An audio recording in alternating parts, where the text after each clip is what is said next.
Le collectif Bassines Non Merci ne désarme pas. Alors que la préfète des Deux-Sèvres mène les négociations pour finaliser un accord d'installation de 19 réserves d'eau sur le bassin de la Sèvre niortaise, ils continuent à contester le projet.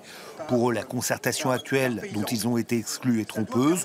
On échangerait quelques mesures agroécologiques contre les bassines. Le compte n'y est pas et le projet manque d'une vision globale.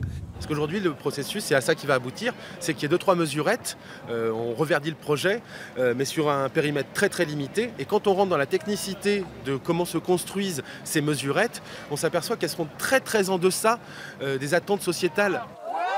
Et pour l'heure, les promesses des irrigants de s'engager dans une agriculture plus durable sont encore trop vagues dans les négociations.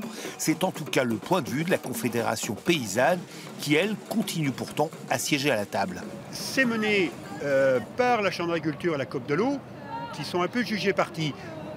Malgré tout, ça va dans le bon sens. Mais nous, on demande à ce qu'il y ait des engagements qui soient fermes. Et puis, il y a des optimistes qui veulent croire qu'un accord juste sera trouvé. Mon sentiment, c'est qu'on peut y arriver. Voilà, on peut y arriver à la condition que je vous ai dit, c'est-à-dire que la preuve soit donnée du caractère sérieux et irréversible des engagements des agriculteurs irrigants vers l'agroécologie. C'est ça la question qui peut permettre d'arriver à un accord lundi prochain.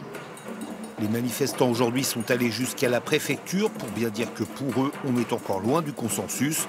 La préfète, elle, doit rendre ses conclusions le 19 novembre.